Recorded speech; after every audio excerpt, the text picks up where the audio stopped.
Hey everyone, welcome to our Bible in 1 year for today, September 16th.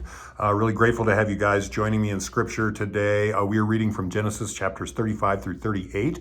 Remember, we are focusing on 5 themes during this semester. First, the creation, then the fall, the people of God, Jesus, and the church. And today's reading from Genesis really continues with God's people, his covenant people, the people of Israel. And so starting today in chapter 37, this is the story of Joseph. And I've always loved this story. The story of Joseph's life, I think, is one of the greatest stories ever. It's full of God's faithful redemption, taking things that are hopeless, most hopeless circumstances, and redeeming them. And today's reading, we are introduced to Joseph and his 11 brothers. These are the sons of Jacob. And Joseph's brothers, keep in mind, these are the patriarchs. These are the founding fathers of God's chosen people.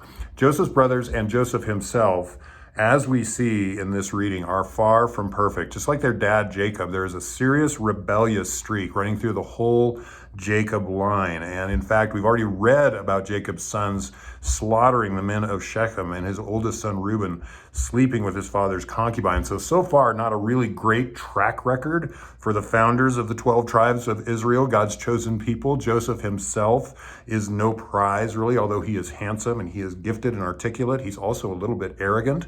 Definitely lacking in EQ, EQ, emotional intelligence.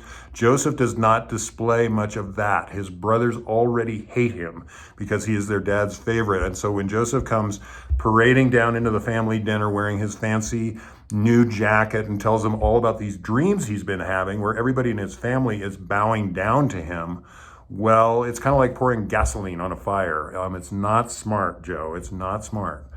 But you know where God really dropped my attention when I was reading this story? It wasn't even about Joseph exactly, or his brothers and all their shenanigans. It was about Jacob. It was about where Jacob's father's heart had gone seriously off course. And God really pointed this out to me. I think maybe it's because I have grown kids of my own now.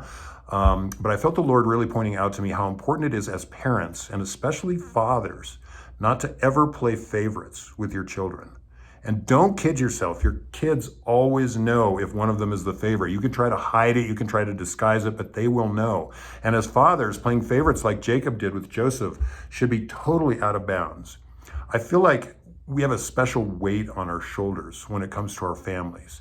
Fathers are called by God to be the spiritual leaders of our homes. It's our responsibility to set the spiritual tone of our families and our kids, to set a godly example and to ensure that Jesus is honored and worshiped and obey. And I remember hearing a really gifted leader one time talking about the weight of a father's words.